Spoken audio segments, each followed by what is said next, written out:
First thing is people need to realise that the Mayor of Greater Manchester is also the Police Crime Commissioner. So he's basically the boss of the Chief Constable. He can fire the Chief Constable. So, that's how he can control the police. So the Mayor can't start directing police officers to do this, do that, but he can write strategies and plans for the police to implement. So that's what I'll be doing. So why do I think I can do it? Well, I've been working with the police for 20 years. I used to be based in police stations, a council manager. I've trained police officers. I've advised 3 different prime ministers on how to tackle crime across the UK. I've got a cabinet full of awards for all the crime reduction projects I created that were successful.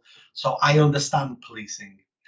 I've also spent 20 years working with young people, stopping them getting involved in crime. I understand how criminals think. I was brought up and raised on a council estate full of criminals. Some of my family are criminals. I understand how criminals think.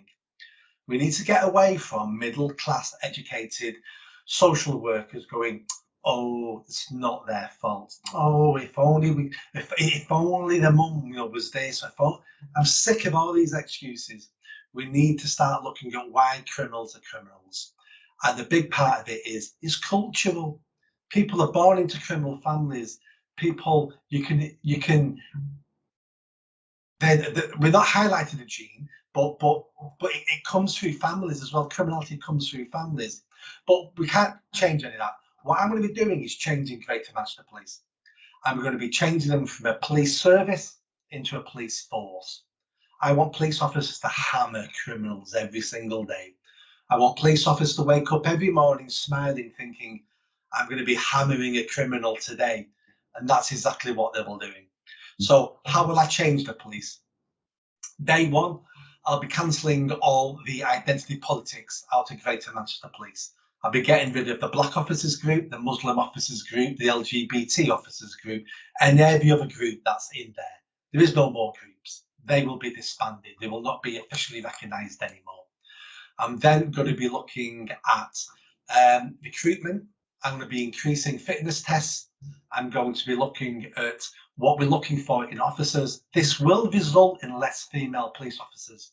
I don't necessarily want less female police officers, but that will automatically happen because to be a police officer, the physical tests will increase.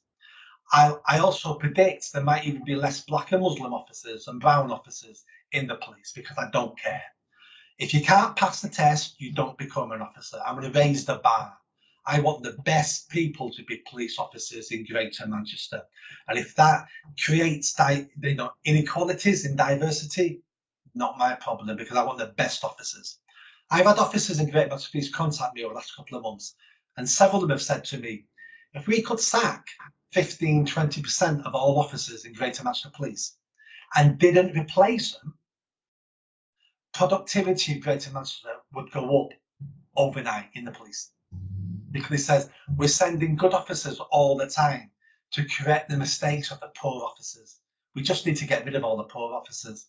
So there's some of the things I'll be doing. I'll also be looking at promotion.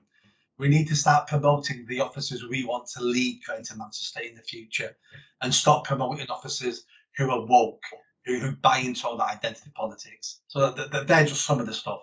And if the Chief Constable doesn't buy into any of this, he'll be sacked. And they'll find a new Chief Constable who will implement the strategies I want implementing.